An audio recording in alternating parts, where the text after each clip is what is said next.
보겠습니다. 날씨 오늘 엄청 추운데요? 많이 추우시죠? 여기 얼굴에 날씨 익으신 분들이 좀 계신 것 같은데. 네, 안녕하십니까. 영등포 재개발 재건축 상담센터 센터장 박준규 대표님입니다.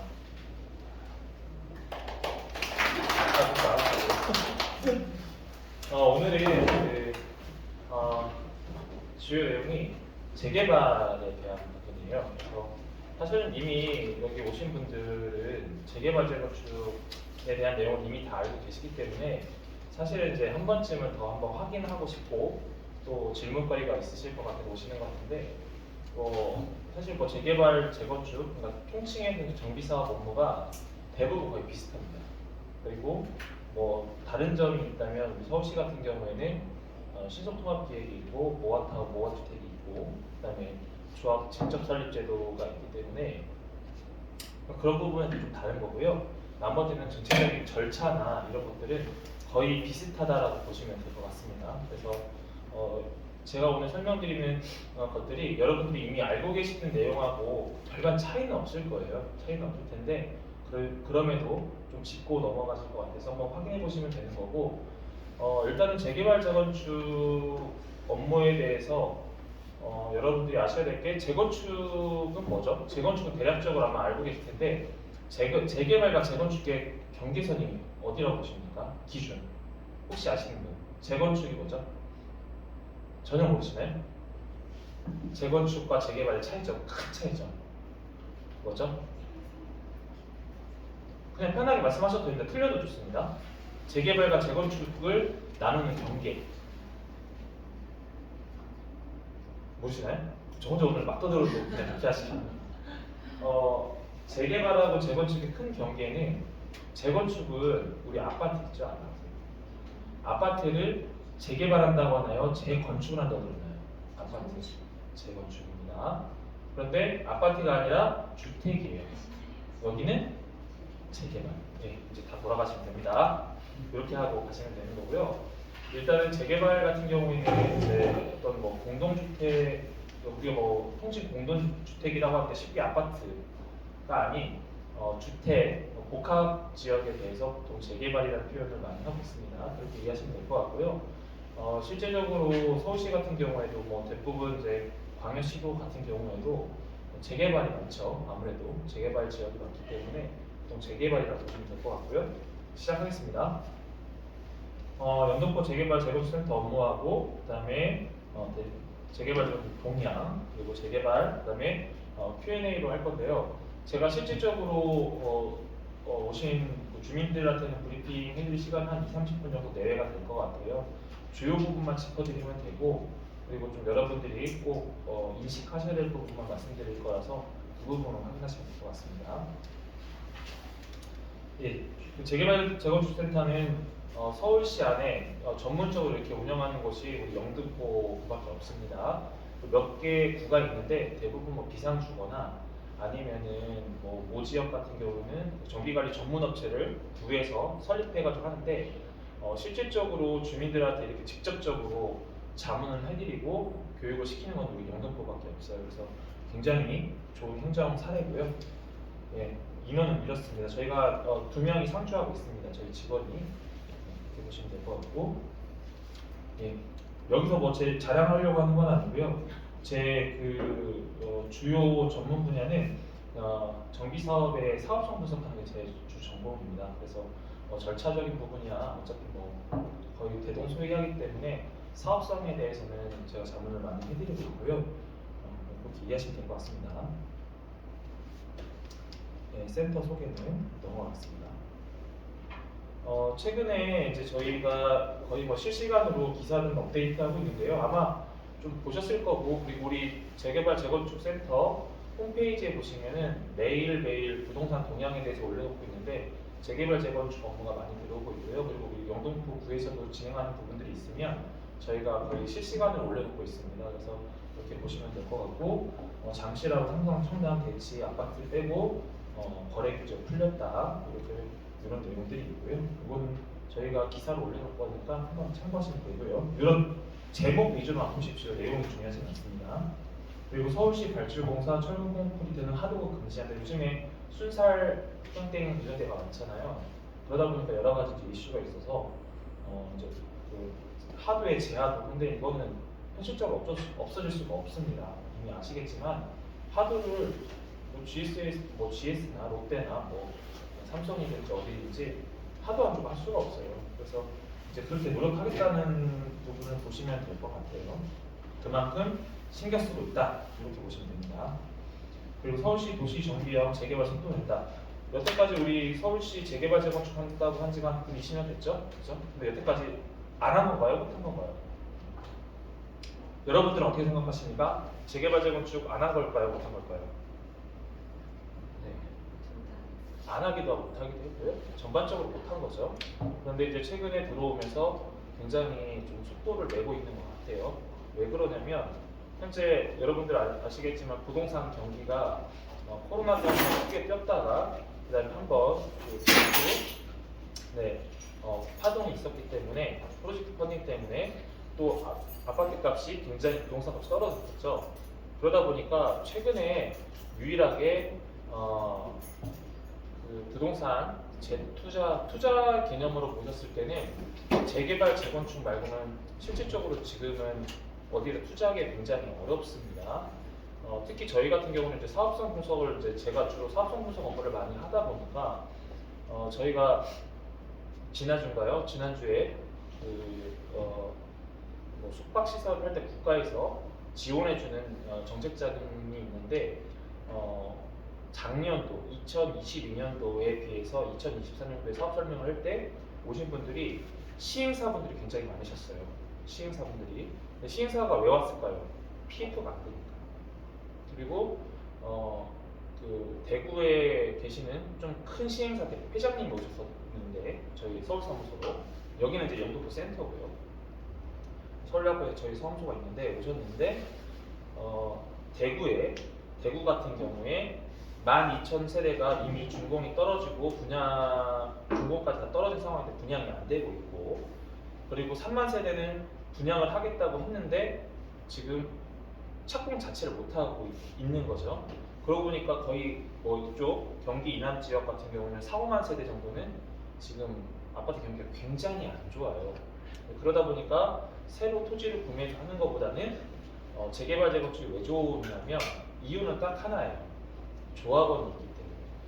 조합원이 있으니까 이분들은 어떻게 합니까? 현금 청산하는 것보다는 현물로 받으려고 하시는 거죠.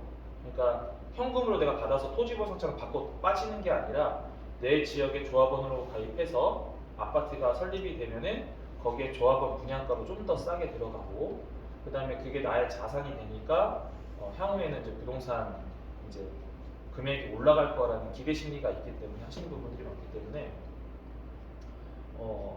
시공업계, 그리고 저희가 이제 저 같은 경우 신탁사도 하고도 이제 많이 회의를 하다 보니까 신탁사 입장에서도 마지막 남은 부동산 투자처가 재개발 재건축 부지입니다. 흔히 말하면 정비사업구역이라고 하죠.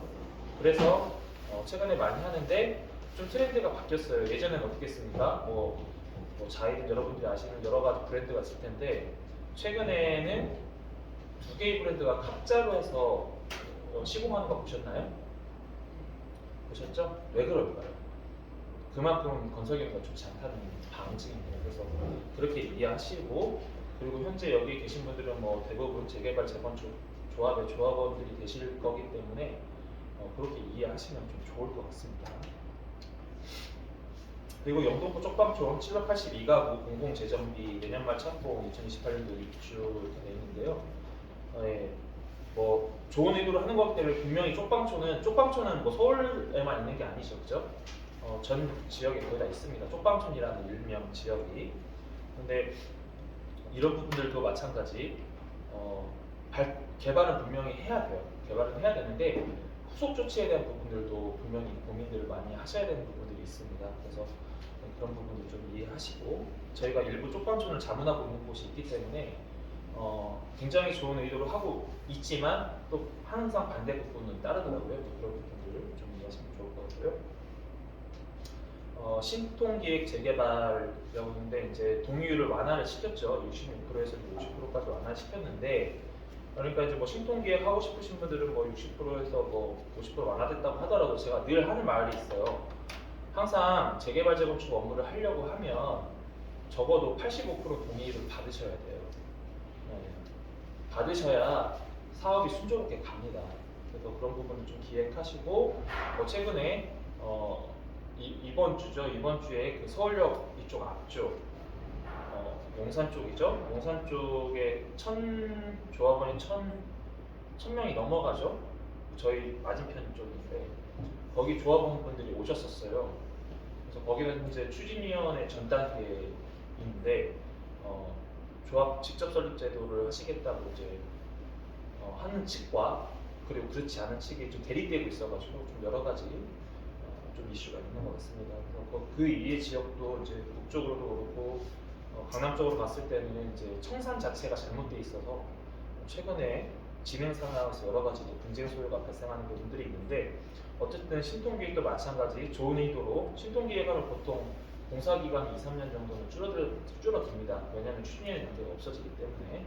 그런데 어쨌든 이걸 진행하시는 분들은 동의율은 적어도 85% 이상을 맞춰놔야 사업이 순조롭게 가고 분쟁 안 터지고 깔끔하게 갈 수 있다.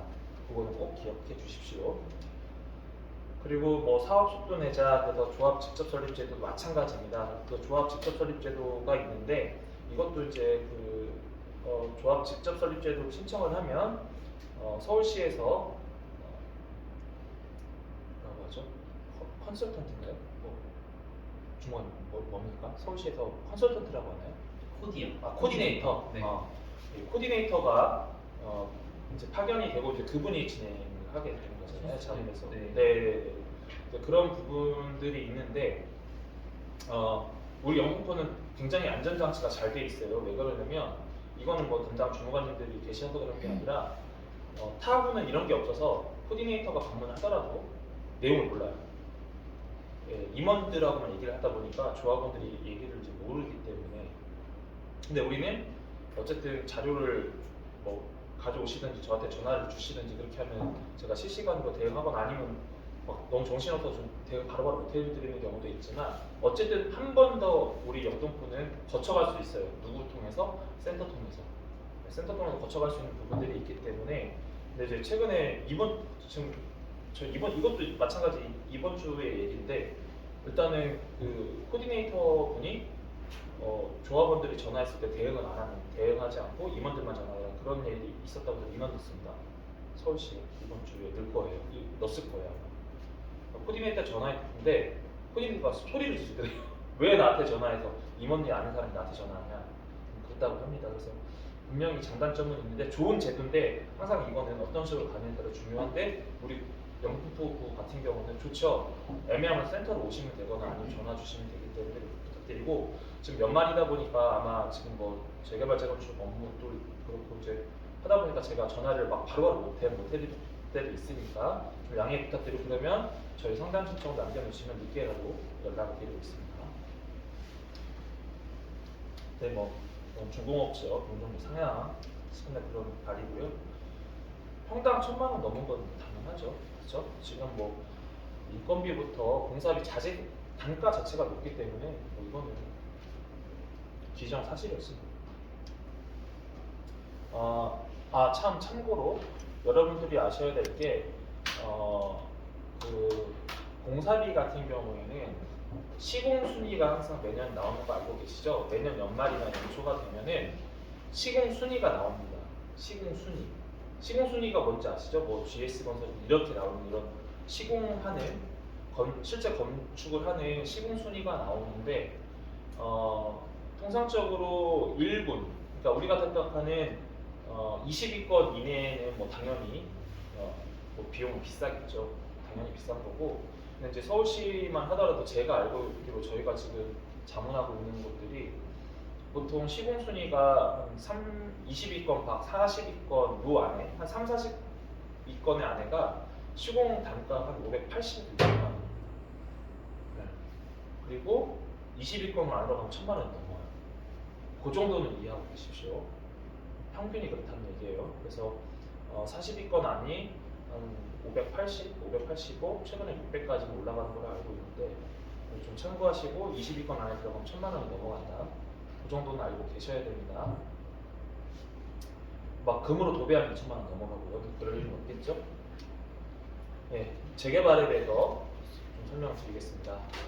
좀 쉽게 설명드릴 테니까 뭐 디테일한 내용이 필요하시면 나중에 별도로 문의를 해주시고요. 가급적이면 어려운 용어 안 쓰고 쉽게 설명해 드릴게요. 쉽게 설명해 드리면 거기에 맞춰서 좀 이해를 해주시고요. 재개발 업무 같은 경우는 정비시설이 열악하고 노후 불량 건축물 이렇게 뭐 쭉 써 있는데요. 제가 아까 뭐라고 말씀드렸습니까? 아파트는 재건축, 아파트 외 지역은 재개발. 그렇죠? 재개발인 거예요. 아파트만 있는 지역은 재건축인데 아파트가 아닌 지역은 재개발이겠죠? 그렇게 이해하시면 빠릅니다. 그렇죠? 아파트하고 주택하고 겹쳐 있습니다. 그럼 뭐 어떻게 돼요?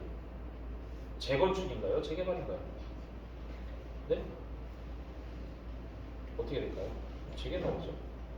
재개발입니다. 아파트하고 주택, 분리생활시설 같이 상업시설이 연결 있으면 거의 재개발이라고 보시는 게 정확하십니다. 그래서 정비기반 시설이라고 했을 때는 뭐 도로, 상하수도, 공원, 공용주차장, 공동구, 뭐 열가스 공급시설인데 우리 이제 그 서울만 하더라도 예전에 구성되어 있기 때문에 이제 서울 이남 지역으로 되어 있는 계획 도시들은 우리가 바둑 판식 배열됐다고 하죠. 통상적으로 도시가 나란히 깔끔하게 정리되는데 우리 서울 같은 경우 그렇지 않은 곳이 굉장히 많아요. 그러다 보니까 이런 그 도로 상하수도 시설이나 그다음에 주민 그 거주시설 안에 일정 부분의 공용 공간도 필요하고 한데 그런 부분이 없을 때는 그런 정비 기반 시설을 하기 위해서 재개발을 하기도 하고요. 그다음에 노후 불량 건축물, 그러니까 건축물이 훼손되거나 일부가 멸실돼서 붕괴되거나 그 밖에 여러 가지 안전사고가 우려되는 건축물에 대해서는 재개발한다라고 하는 건데 다시 설명드리면 이거는 이제 정의인 거잖아요. 그러니까 쉽게 말하면 그러니까 아파트 지역을 아파트를 만드는 거는 재건축이고 그 외의 지역은 재개발이구나 이렇게 이해하시면 됩니다. 용어는 너무 어렵게 썼는데 어렵지 않아요. 재개발과 이제 재건축이 있는데 주로 이제 여기 보시면은 이제 재건축 같은 경우는 공동주택이라는 표현을 하는데 그냥 아파트라고 보시면 될 것 같아요. 아파트형 다세대형이라고 보시면 될 것 같고요. 재개발 같은 경우에는 이제 기반시설 열악한 주택 밀집 지역을 말하는 거예요. 그리고 주택과 낡은 아파트와 연립주택 또는 근린생활시설이 상존하는 구역에 대해서 재개발이라고 보시면 될 것 같아요. 그래서 뭐 1만 제곱미터 이상 지역에서 아파트를 건립하는 사업이라고 하고 1만 제곱미터 미만이면 어떻게 되죠? 보통 가로주택이라는 표현을 많이 해요. 그래서 그렇게 이해하시면 되는데 오늘은 뭐 전체적인 개념을 설명드리는 게 아니라 재개발 재건축이기 때문에 주택이 많은 지역이 재개발하는데 1만 제곱 이상 지역을 아파트로 만드는 거구나 라고 생각하시면 될 것 같습니다. 조합원의 자격인데요. 조합원의 자격 같은 경우는 이제 재건축하고 재개발이 조금 달라요. 그래서 뭐 재건축 같은 경우는 건축물과 토지 소유자 통상적으로 재건축을 이렇게 생각하면 되죠. 아파트 세대주, 그렇죠? 임차인 말고 세대주가 보통 이제 조합원 자격을 갖고 있는 거고 재개발은 토지 또는 건축물 소유자나 지상권자, 지상권이 뭐죠? 예, 혹시 지상권 용어 들어보신 분 계신가요? 지상권이 뭡니까?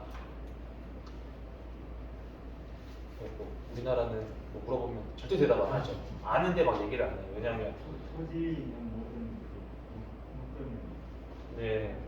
그러니까 지상권이라는 거는 토지를 기반으로 위에 있는 건축물이든 뭐든 소유자가 있으면 지상권을 행사한다 이렇게 표현을 하시죠. 그렇게 이해하시면 되고요. 여기 정비개발시설 양호 낳고 있는데 뭐 이거는 큰 의미를 두지 마시고요. 안전진단은 실시하고도 미실시도 가능하고 이주대책비가 뭐 대책에 대해서 없다, 이건 지급한다라고 되어 있는데 이거는 그렇게 이해하지 마시고요. 정비사업 전반적으로 이주대책을 세울 수밖에 없어요. 우리나라 구조상. 실무는 그렇습니다. 재개발 이주대책 같은 경우는 뭐 임대주택으로 공급한다거나 그다음에 주거 이전비를 지급한다거나 영업손실 보상을 하는데 뭐 재건축 같은 경우는 사실 뭐 저희가 최근에도 이제 자문하는 것도 마찬가지 이제 아파트 낡은 구형 아파트인데 어느 정도 조합이 구성이 되면은 어느 정도 고려는 해요. 고려는 해서 사실은 근데 이제 여러분도 고민하셔야 될 게 뭐냐면 재개발 재건축을 하게 시작을 하잖아요.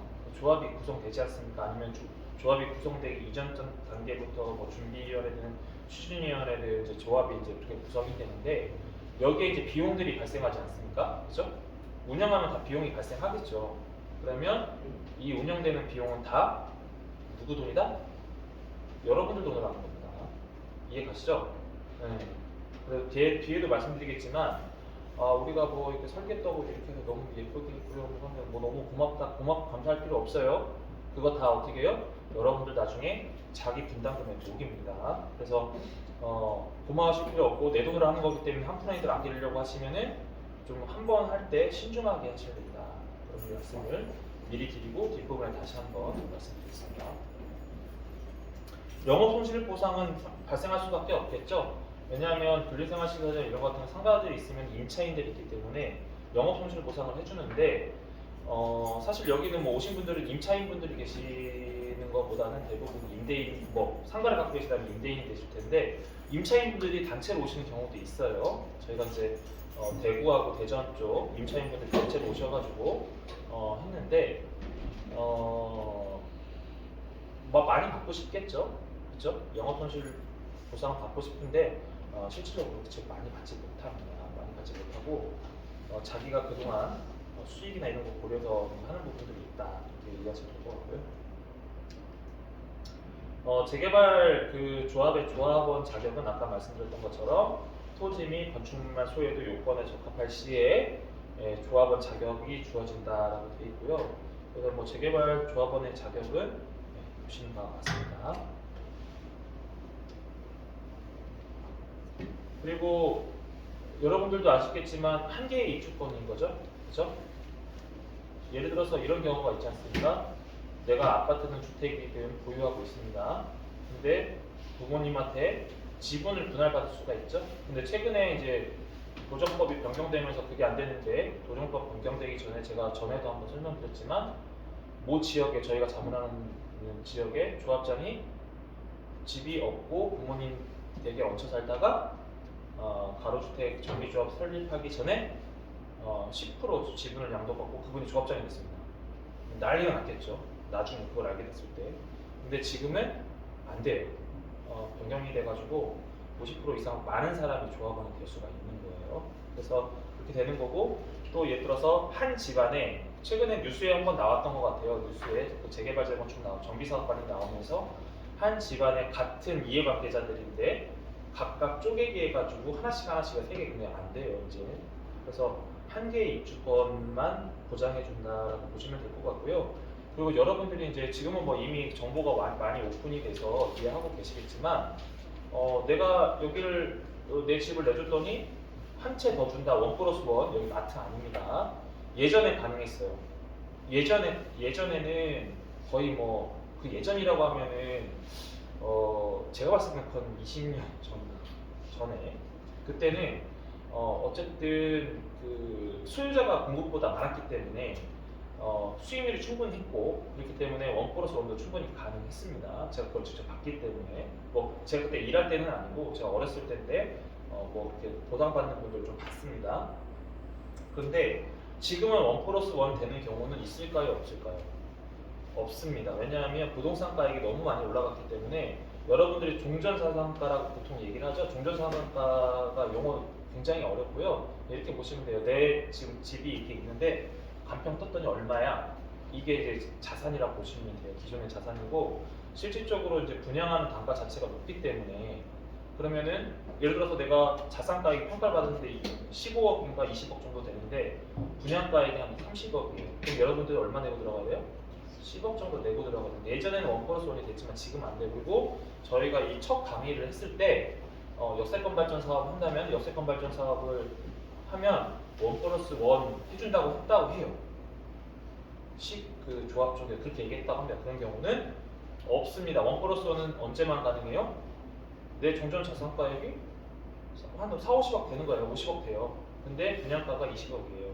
그럼 두 채 받을 수 있겠죠. 그러니까 그런 개념이라고 보시면 되는데 지금은 1+1은 없다고 보시면 됩니다.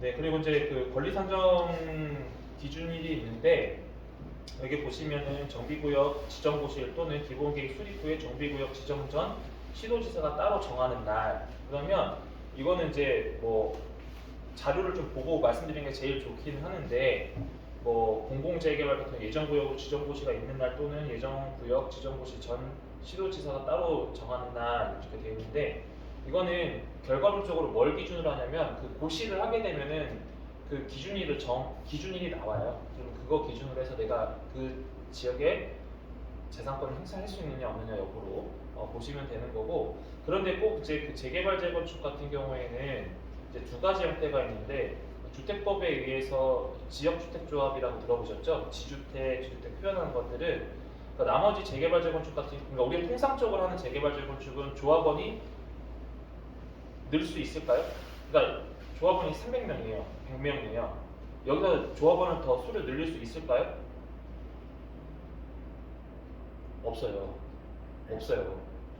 일반 우리가 생각하는 정비 사업은 근데 지주택 이거는 조합원을 늘릴 수가 있어요, 없어요? 있어요. 왜냐하면 그 사업을 더 확장시키기 위해서 외부 투자를 받죠. 투자를 받다 보니까 거기에 여러 가지 문제가 있는데 그런 건 가능한데 이제 이런 여기서 말하는 지정고시 같은 경우에는 어차피 고시일 기준이 나오기 때문에 그거 보시고 확인하면 되시고 이걸 막 우리 권리 선정기일이 언제예요? 이거 필요 없고요. 그냥 이거는 그냥 구청에다 물어보면 그냥 바로바로 나와요. 네, 이해하시면 돼요. 뭐 지정 권리 선정기일이 어떻게 되는 거예요? 이건 여러분들 중요하지 않으면 전화해서 물어보시면 그냥 빨라요. 그래서 이제 구역은 이제 뭐 면적은 1만 제곱미터 이상 그리고 뭐 노후동수 3분의 2 이상 이렇게 돼 있고요. 근데 이제 사실은 여러분들이 스스로 평가하는 것보다 이미 각 지자체, 그러니까 시, 군, 구 보통 우리 이제 광역시도에서 구에서 이미 어느 정도는 재개발 재건축 부지를 생각하고 있어요. 그리고 여러분들이 이제 별도로 신청하는 부분에 대해서는 이제 판단을 하긴 해야 되는데 이미 이제 구에서도 자료를 어느 정도 갖고 있기 때문에 구에 동의하시는 게 가장 빠르긴 해요. 그렇게 이해하시면 제일 좋습니다. 그래서 이걸 막 여러 가지 공부해서 굉장히 박사님들도 계신데 여러분들이 박사가 되실 필요는 없어요. 여러분들이 하셔야 될 거는 제가 뒤에 말씀드릴게요. 재개발 그 지정 요건 완화하기 위해서 뭐 주거 정비 지수제를 폐지하고 뭐 제2종 일반 주거 지역을 용적률을 뭐 층수 제한의 2종을 일반 수준으로 완화하고 이제 이렇게 얘기되는데 근데 이제 뭐 완화가 된다고 했을 때는 제가 늘 이제 말씀드리는 부분이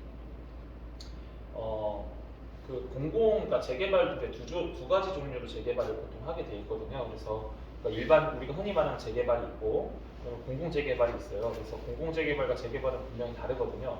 그러니까 공공 재개발에 앞에 붙을 때 공공이 붙은 거잖아요. 공공이 붙는 건 어떤 목적일까요? 공공기관이라고 하면은 시겠죠. 현재는 시에서 관할하는 요구하는 조건들에 맞춰서 부합해서 사업을 하면은 용적률을 상향을 시켜주는 거죠. 종상향을 시켜준다 표현을 하죠. 그죠?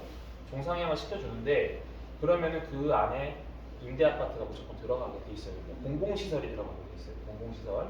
그런데 제가 이제 미리 말씀드리면 그 임대 아파트는 예전 같은 경우는 이제 임대 아파트라고 했을 때는 어떻게 보면은 사회적으로 좀 경제 소득 활동이 굉장히 좀 부득이한 상황으로 낮으신 분들 임대 아파트에 많이 들어가는데 최근에는 임대 아파트가 어떤 용도로 많이 쓰이나요?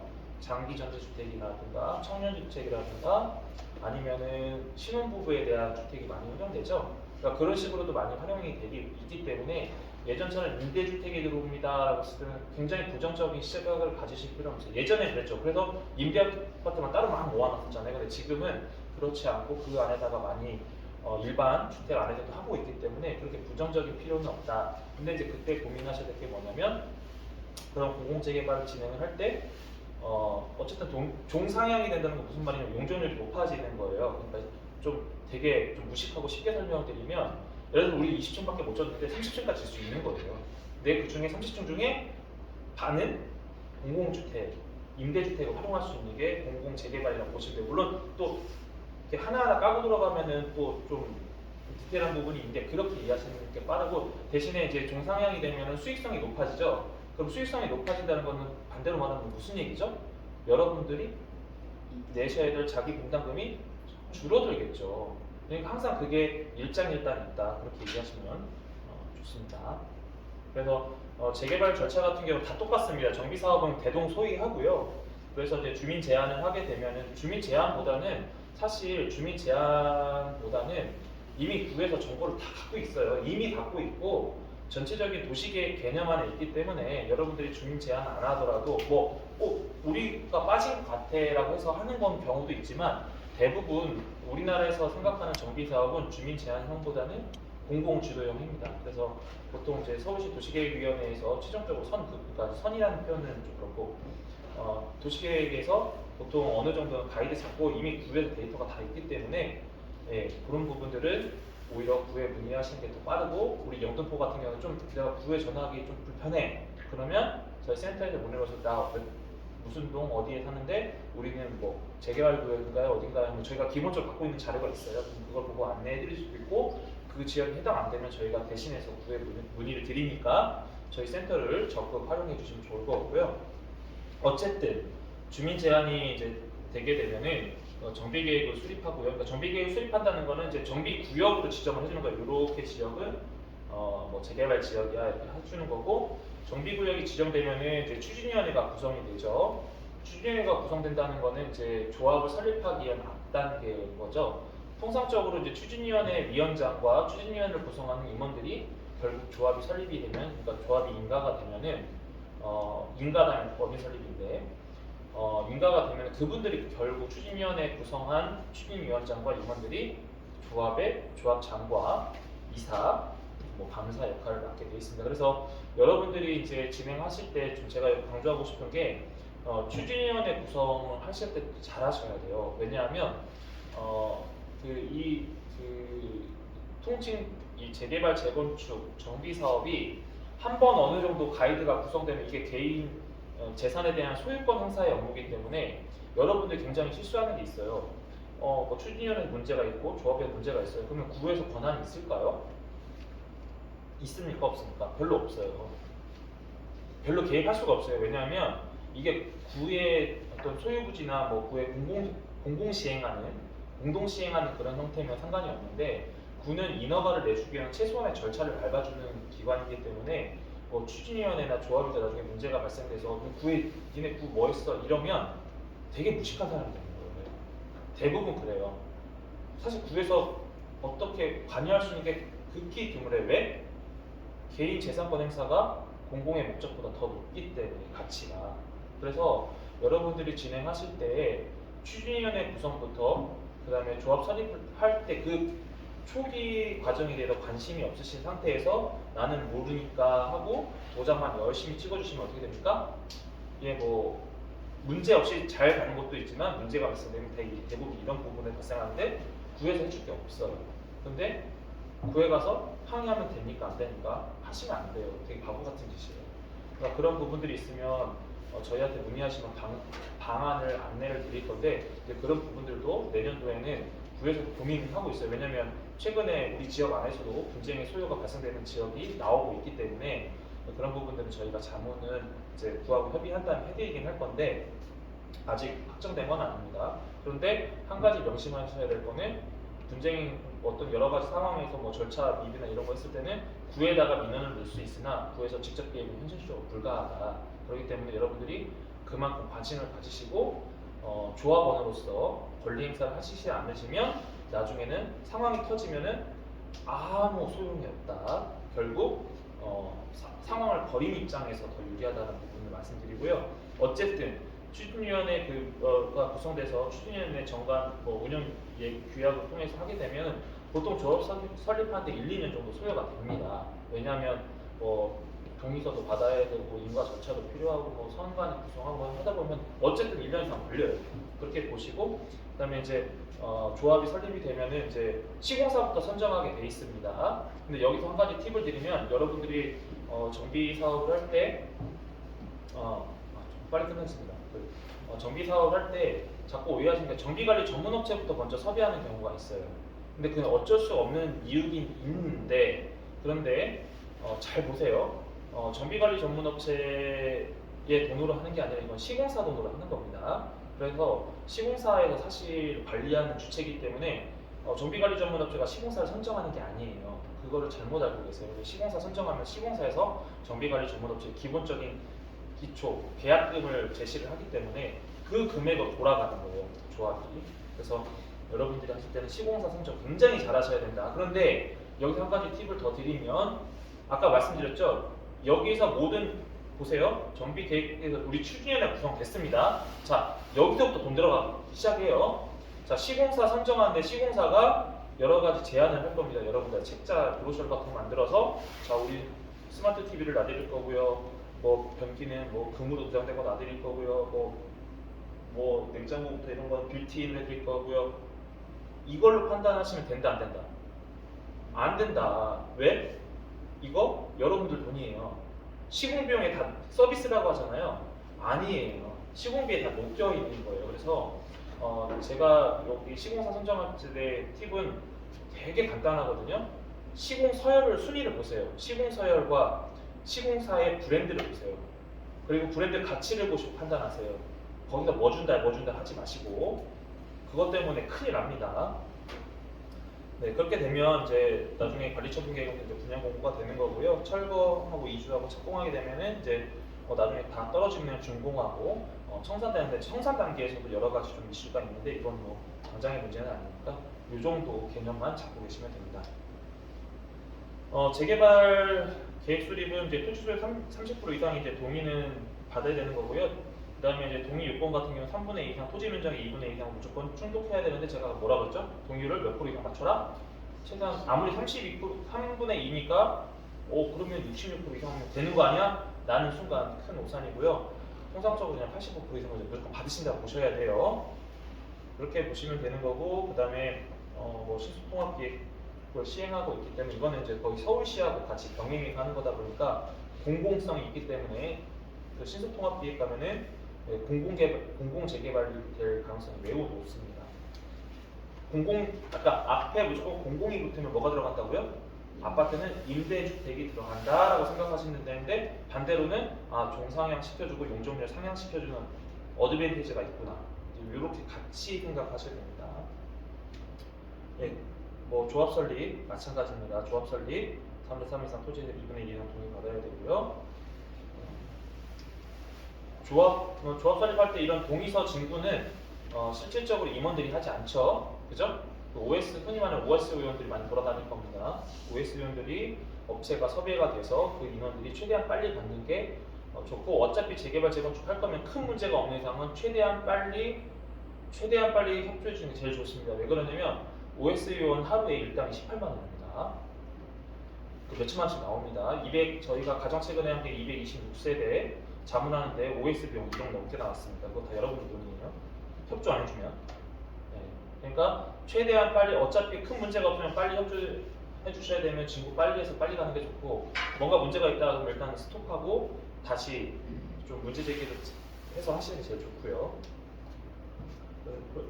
그렇게 완료가 되고 나면 이제 관리처분 계획인가, 그다음 이주 착공 완료, 조합이 이제 청산이 되기도 하는데요. 이제 뭐 대표적인 사례로 이제 청산하는 단계에서 이제 여러 가지 이슈도 있는데, 어쨌든 그 조합 관리에 대한 부분은 여러분들이 고민을 많이 하셔야 됩니다. 신속통합기획은 여러 가지 보시지 마시고요. 공공성과 사업성을 보시면 되는 거예요. 그러니까 신속통합기획은 서울시 주도 사업이지 않습니까? 그러면 당연히 공공기관이니까 어떻게 해요? 용적률 상향되고 대신에 어떻게 됩니까? 임대 아파트가 들어가죠. 그죠? 네, 그렇게 하고 용적률 상향된 그 100세대가 예를 들어 상향됐어요. 그럼 50세대는 어디? 임대주택으로 활용하시는 거예요. 그게 신속통합계획이라고 보시면 됩니다. 네, 그래서 통상적으로 이제 민간정비 사업 같은 경우에는 8년에서 9년, 9년에서 10년 정도 되는데요. 이거는 이제 어떻게 하기 나름인데, 사실 이 과정에서 많이 싸워요. 중간에, 그러니까 조합 설립돼서 이제 그 시공사가 선정되는 일사천리로 진행이 되는데, 추진위원회 구성하고 조합 설립 인가되는 단계에서 엄청 싸웁니다.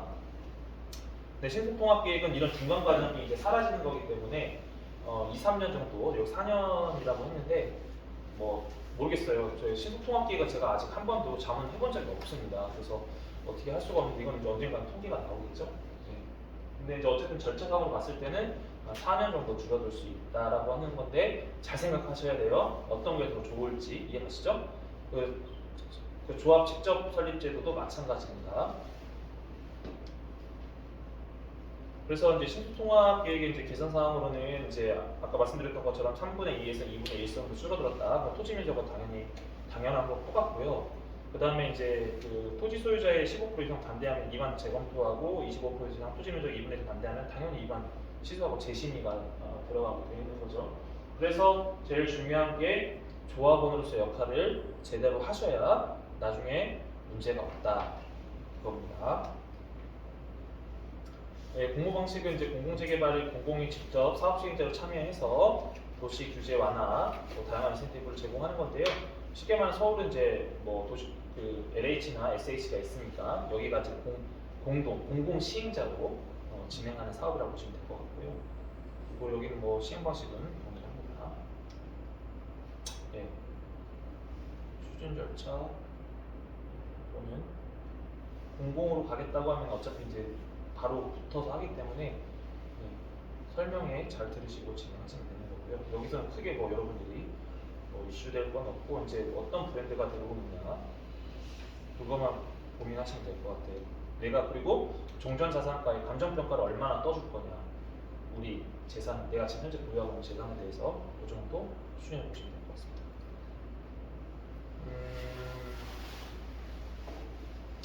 뭐 내용 어렵고요. 공공재개발 아까 말씀드렸죠. 용적률 상향시켜준다. 그것만 딱 기억하시면 됩니다. 뭐 여러 가지 있는데 그건 사실은 뭐 이제 명확하게 나와 있는 부분은 아니기 때문에 용적률과 그게 아마 용적률 상향되다 빠르실 겁니다. 예, 추진 혜택, 뭐 도시 규제 완화해주고, 그다음에 사업성 보장해주고, 인허가 그러니까 속도 빨리 해주고, 일부 사업비 지원해주고 그런 부분인데요. 어쨌든 뭐 공공을 하면은 분명히 일단 있는 거죠. 그래서 제가 공공 재개발을 뭐 안 좋게 보는 건 아닙니다. 다 일장이 있다는 기 때문에 어떤 면에서는 더 투명할 수도 있어요. 공공 재개발은 이제 도시 규제 완화, 그리고 공사업에 대한 관리, 원주 강화. 민간 재개발하고 공공 재개발이 있는데요. 여기에 보시면 이제 좀 비교를 해놨는데 그 민간 재개발 같은 경우는 뭐 당연히 똑같은 조합, 무조건 이제 조합을 통해서 가는 거고요. 재개발 의무 임대 15% 추가 공공 기여 이렇게 했는데 이제 의무 임대는 15% 용적률 체계를 갖고 있는 거고요. 공공 재개발로 가면은 공동 시행 있고 조합하고 같이 공동 시행인 거죠. 그리고 이제 공공이 아예 그냥 니네 자체적으로 해. 할 때 LH하고 SH에서 그러니까 시행사로 나오는데 조합원 분양을 제외한 면적의 세대수의 그러니까 조합원 분양을 제외한 면적의 또는 세대수의 50%를 이제 공공에 기여한다라고 보시면 됩니다.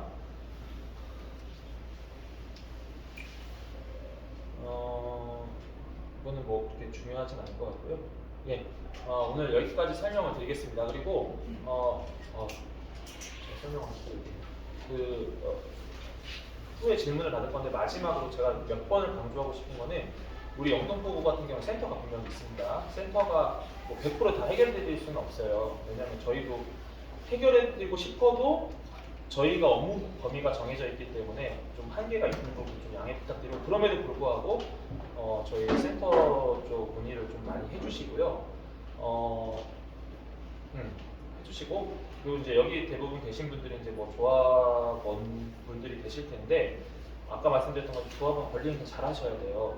그래서 아까 그 조합장 잘 뽑으셔야 되고 특히 조합장, 이사, 그다음에 감사, 대의원을 잘 뽑으셔야 되는데 사실 조합장을 잘 뽑아야 돼요. 조합장 혼자서 이사진이건 뭐건 다 날릴 수 있습니다. 힘만 붙으면. 그래서 여러분들이 늘 고민하시고 하셔야 될 게 내가 조합원이니까 난 몰라서 그냥 알아서 하겠지라는 생각을 하시면 안 되고 조합원에 대해서는 항상 정보를 공개하게 돼 있어요. 조합 사무실에서 아니면 추진위원회 진행 사항에 대해서. 근데 간혹 정보 공개 청구하세요. 그리고 못 보여줘 이러면은 안 돼요. 원래 조합원들에 대해서는 보여줄 수 있게 돼 있고 조합원 이외 사람이 요청할 때는 정보 공개 청구를 해서 무조건 보여주는 건 아니고 조합에서 판단해서 보여줘도 되겠다. 근데 안 된다 그러면 안 보여줄 수 있는데 조합원들은 상시적으로 가서 볼 수가 있습니다. 그래서 그런 관련된 서류를 비치하게 하고 있기 때문에 좀 많이 관심 가지시고 잘 판단하시고, 그다음에 재개발할 때 아까 말씀드렸죠. 여러분들 재개발해서 여러분들이 사실 곳이에요. 그리고 여러분들의 재산 행사하시는 곳이니까 아까 말씀드렸던 것처럼 뭐 사업이 빨리 되는 것도 물론 중요하죠. 그리고 빨리 중요하고 하는데 이후에 여러 가지 이제 고민하실 때 아까 말씀드렸던 자기 분담금 관계, 그다음 사업성 관계, 이후 내가 부동산을 취득을 했을 때 아파트 대부분 아파트로 들어가는 거기 때문에 아파트에 들어갔을 때에 기대되는 미래 부동산 수익에 대해서도 같이 고민하시면서 좀 진행하셨으면 좋겠습니다. 네, 이상으로 재개발에 대한 관련된 내용 마무리하고요. 질문 받겠습니다. 네, 검사님 질문하십시오. 아까 그 장학센터장님 네. 재개발하고 재건축 차이가 네, 재건축은 그 아파트하고 연립주택이고 재개발은 이제 단독주택으로 말씀하시는데 혼용됐을 때 보통 재개발을 하려면 몇 프로 이상이 되어야만이 재개발이 되는지 그걸 좀 알고 싶습니다. 잠시만요.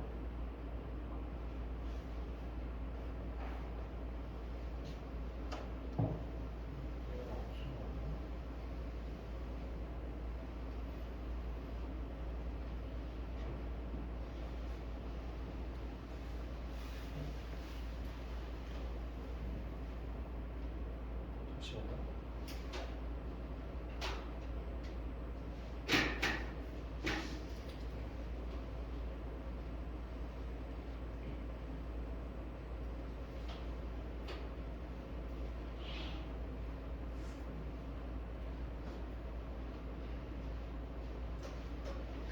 혼용돼 있을 때요.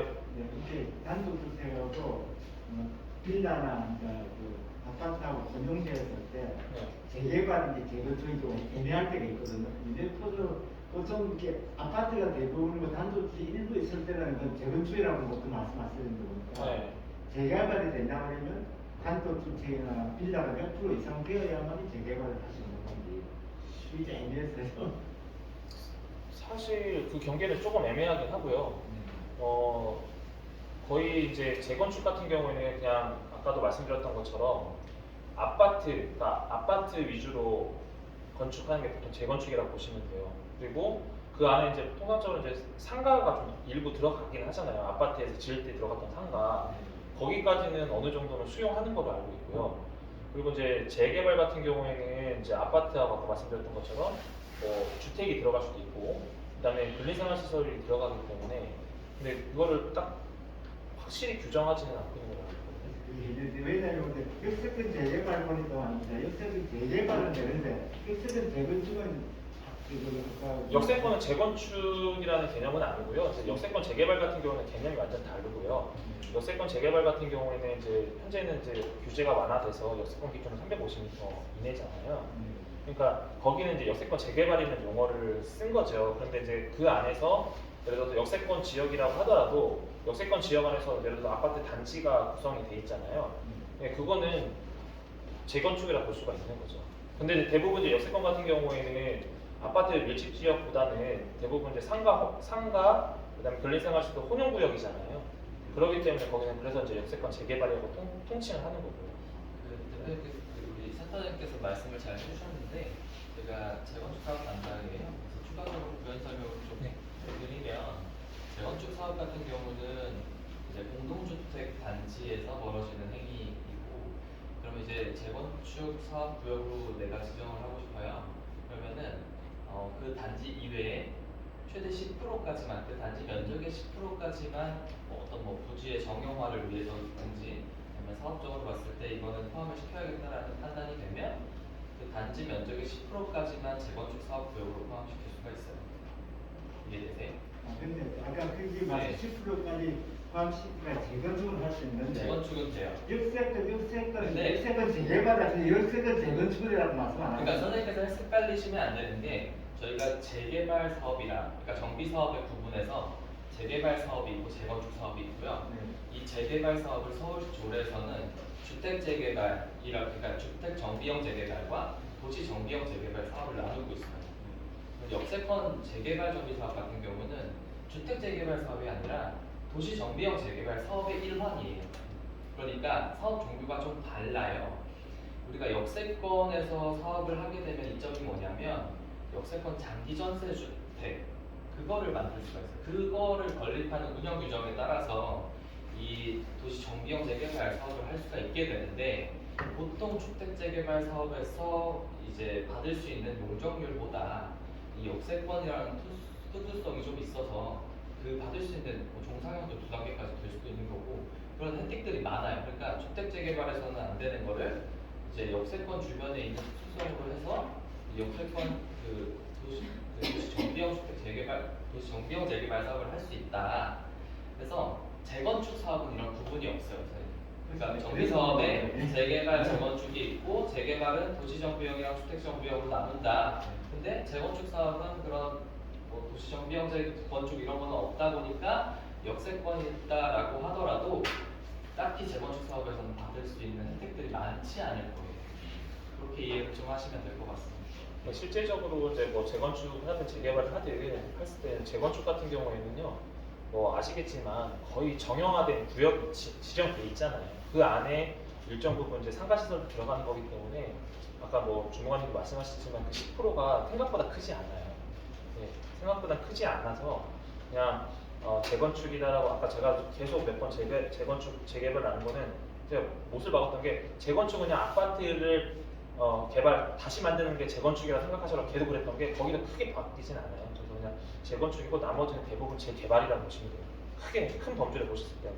그러면 이제 아까 도시정비형, 주택정비형 이렇게 했는데도 큰 범주 안에서는 재개발인 거죠. 재개발이고 아파트가 있고 근린생활시설이고 주택이 있으면 당연히 아파트가 많은 것보다는 아마 근린생활시설과 주택이 많은 것들 같이 낄 거란 말이에요. 그러면 여기 아파트가 있다고 하더라도 통상적으로 실무에서 보면은 몇십 동 있는 아파트를 같이 개발하는 것들이 아니라 대부분 뭐 한두 동, 낙동으로 있는 것들이 있잖아요. 네. 단독으로 있는 동들이 껴 들어가는 거기 때문에 그냥 저희 같은 경우는 그냥 재개발 표현을 하죠. 그리고 아파트 한다면 재건축이네 이렇게 얘기를 해요.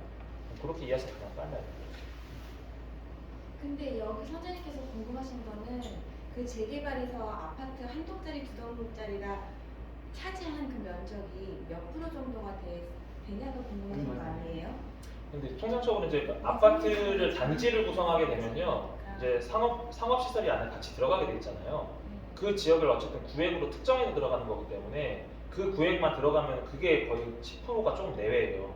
그러면 그 10%라는 개념이 생각보다 크진 않아요. 그러니까 재개발에서도 아까 그 10%라는 개념은 재건축 아파트 얘기했을 네. 때 아파트 위에 10%까지가 재건축. 그러니까 90% 이상의 아파트가 차지하고 있으면 재건축. 그러니까 그것도 역시 재개발에도 적용이 된다. 아니요, 재개발은 구역 면적이 1만 제곱미터 이상만 되면 그러니까 아파트가 한 동이든 두 동이든 그 면적이 몇 프로냐. 아니요, 재개발 사업이잖아요. 없다라는 그렇죠. 거예요. 재개발 사업에서 아파트가 중요하지 않아요. 차지하는 비율은 중요하지가 않죠. 네, 그건 중요하지가 않아요. 네, 아파트가 있으면 사업성이 떨어지겠죠. 소유권자가 많으니까. 네. 그래서 웬만하면 포함 안 시키려고 하겠죠. 근데 어쩔 수 없이 아파트가 구역의 한가운데 있다 그러면 포함시켜서 가셔야죠. 근데 이제 그 아파트는 따로 그 재개발 사업에 포함이 될 수도 있고 아파트이기 때문에 200세대가 넘으면 재건축 사업도 할 수 있는 선택권이 있는 거예요. 그렇죠, 그렇죠. 그래서 좀 이렇게 구분하셨으면 좋겠어요. 그러니까 너무 어렵게 가지 마시고 그냥 우리 아파트만 새로 질 거야, 부시고 질 거야 그러면 그냥 재건축 아니면 그 이외의 지역도 같이 할 거야 그러면은 재개발 이렇게 이해하시는 게 맞고요.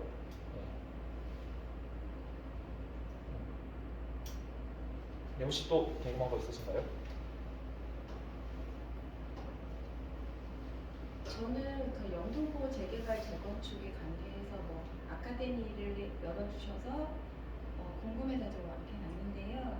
그러니까 좀 더 궁금했던 거는 그러니까 지금 이 재개발 재건축 진행 전반적인 이론적인 이야기도 중요하지만 그 영등포니까 영등포 땅만 놓고 봤을 때 어디에 뭐 지역 개발이 이렇게 진정도 진행이 되고 있습니다. 그러니까 큰 틀에서 한번 이렇게 훑어보는 시간도 있었으면 좋겠거든요.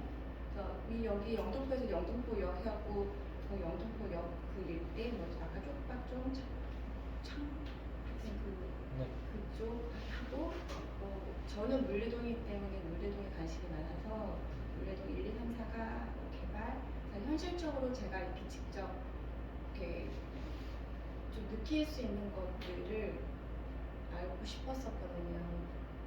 그래서 그런 만약 기회가 네, 있다면 저희가 네. 제가 이제 말씀을 드리자면 그 개별 사업지에 대해서 공공이 강의식으로 설명을 드리기에는 어떤 투기를 조장한다라는 오해를 받을 수가 있어서 솔직히 어려워요. 그래서 선생님께서 개발 사업에 대한 현황이나 이런 게 궁금하시면 구청에 따로 오셔서 담당 주무관에 이야기를 하시면 이 지역 우리 그 지도 펼쳐놓고 이야기도 할 수 있고 하니까 그런 부분은 좀 양해를 좀 해주시면 좋을 것 같습니다. 네. 저희가 처음에 아카데미를 당산에서 했었죠. 그렇죠? 당산했을 때 거의 70분 정도 됐죠? 당산에 70분 정도 오셨거든요. 시공사들 많이 왔었어요. 정비관리 전문업체. 왜냐면 거기도 그렇게 생각하고 왔었으니까 뭔가 좀 세부적인 내용도 알고 싶고. 근데 말씀드렸지만 이거는 안 되는 부분이니까요. 네. 그러니까 저희도 제 입장에는 하고 싶은 말이 더 많겠죠. 아예 어디 한데 뭐 검사님 맞으시죠? 예를 들어서 검사님 같은 샘플이 있다. 뭐 하나 설명드리고 이거 이렇습니다 하고 싶은데 할 수가 없어요. 그거는 정말 하고 싶으시면 개인적으로 오셔야 되는데 그것도 이제 구에서 저희도 공공의 업무를 이제 위탁받아서 하는 거다 보니까 개별적으로 자문했을 때는 할 수는 있으나 공무원 왜 하고 싶은 말이 없겠습니까? 여기에 드리고 싶은 말씀 않죠. 근데 못하는 점이 있다는 거죠. 정말 궁금하시면 상담 신청하시면 오시면 그때 어쩔 수 없이 말씀드릴 수 있으나 가급적이 지양하고 있습니다. 네. 제가 앞에 있으니까 더 답답합니다. 네, 말씀하십시오. 또 뭐 다른 것도 궁금한 거 있으시면 물어보시면 됩니다.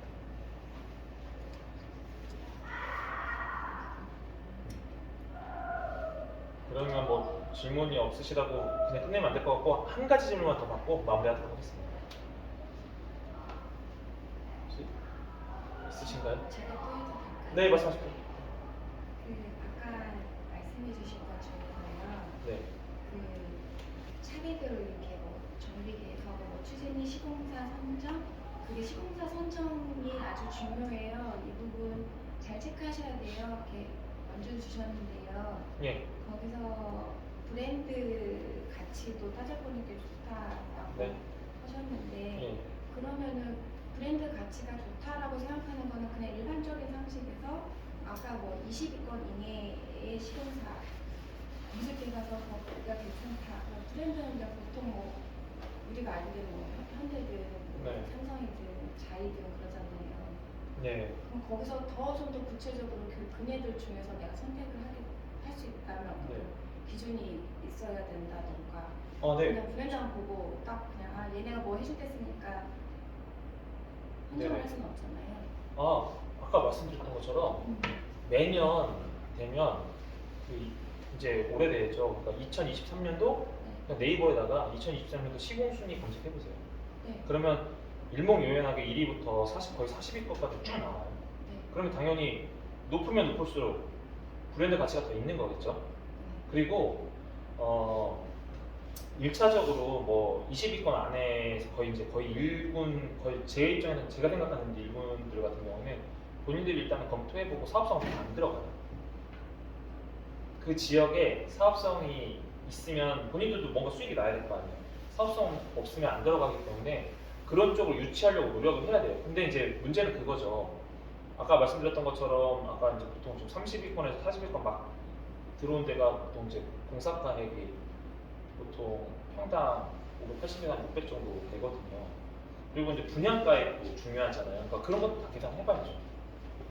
아까도 말씀드렸던 것처럼 내 종전 자산가액, 그러니까 내 현재 자산가액이 10억밖에 안 되는데 이제 분양가가 20억이에요. 그럼 10억을 자기 분담금을 내야 되잖아요. 그러니까 좀 쉽게 설명드릴게요. 10억을 내야 되면 낼 수 있느냐 판단해야 되고 10억이지만 10억 그러면 5억 뭐 내가 좀 부담할 수 있어. 물론 이제 뭐 대출 프로세스를 갖고 있겠지만 그런데 브랜드가 좀 안 좋아. 그런데 나중에 분양하고 났더니 분양하고 이제 준공하고 입주하고 났더니 이 15억이라는 자산이 그때 가서 진짜 15억으로 그냥 시세가 나올 수도 있고 20억이 될 수도 있는 거잖아요. 근데 20억부터 이게 30억이 되면 내 자산가액이 올라가는 거잖아요. 물론 이자 부담감도 있겠지만 그러니까 이런 것들 종합적으로 분석을 해주셔야 돼요. 그래서 그게 사업성 분석하는 거예요. 시공에 대한 비용과 자기 분담금과 그리고 시공 순위가 향후에 이제 뭐 보통 공사 실제 싹 밀은 상태에서 삽두고 하면 3, 4년 안에 올라가잖아요. 다 요즘에 워낙 빠르니까 3, 4년 올라갔을 때 향후의 미래 가치도 같이 판단을 해봐야 돼요. 근데 그거는 우리가 예상하는 게 아니라 어쨌든 기존의 데이터들이 있단 말이에요.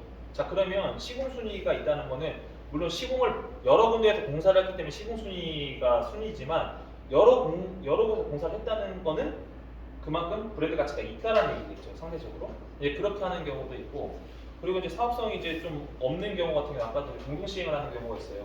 뭐 서울도 마찬가지고 이제 최근에 이제 저희가 또 자문했던 곳이 제 고향이 대전입니다. 네, 대전이라서 대전에서 이번에 아주 핫한 게 숭어리샘이었거든요. 거기가 현대하고 자이가 같이 공동 시행했어요. 그 대전에서는 제일 고가 분양을 했거든요. 그래서 그렇게 하는 경우도 있고, 그러니까 그런 부분에 대해서 좀 이해를 하고서 해야 되는데, 되게 안타까운 게 이제 조합에서는 일단은 아까 말씀드렸던 것처럼 그거 누가 결정합니까? 조합원들이 하나 결정하나요? 최종 결정은 조합원들이 하지만 실질적으로 추진위원회 단계에서 이미 결정이 끝난 상태에서 진행하실 거예요. 그죠? 네. 그러면은 누가 결정합니까? 그 업체를 만나는 거는 조합원들이 일일이 만나나요? 아니죠. 조합이 구성이 되면 인가 떨어지면은 조합장이 업체들을 만나기 시작합니다. 제안이 이렇게 들어오고 조합 사무실로. 그럴 때 관심을 많이 가지시라는 거예요. 근데 그때는 모르고 또 하고 아까도 말씀드렸죠. 모 지역에서 그랬어요. 어떤 그 부모님이라는 분이 스마트 TV 뭐 준대 그래. 그래서 여기 좋아. 근데 제가 봤을 때 시공순위 받고 여러 가지 고려했을 때는 이 업체가 훨씬 낫거든요. 근데 당장 나오는 것 때문에 여기 선택해서 여기 결국 됐어요. 이쪽. 근데 여기 그냥 안 되죠. 그러니까 그런 것들을 좀 종합적으로 판단을 하는 게 어려우니까 이제 답답한 부분이긴 한데 그런 부분들을 또 저희가 뭐 부하 때 또 제안하는 부분들도 있고 아니면 정 안 되면 뭐 조합장이 되실 분이든지 뭐 추진위원장이 되실 분들이 조금 더 신경 써서 좀 사업성에 대해서 분석을 하면 참 좋은데 지금 그렇게 보니까 뭐 감정평가사들을 평가받아서 하는 것 같은데 그걸로는 사업성 분석하기는 어려워요. 그러니까 좀 그런 부분에 관심을 여러분들이 진짜 많이 가지셔야 돼요. 요즘에 그래도 좀 잘 하는 데들은 뭐 저기 반포도 그랬고 거여동도 그 전에 사업성 분석 저희가 자문받고 하신 분들이 있거든요. 결국 그 비용 나와요. 그러니까 그런 부분들은 여러분들의 의견 개진이 굉장히 중요해요. 뭐 저희가 하라만 할 상황은 아니고 모든 결정은 본인이 내리는 거기 때문에 그렇게 이해하시면 될 것 같습니다. 네, 이상으로 재개발 관련된 부분 안내되는 아카데미 마치도록 하겠습니다. 고생하셨습니다.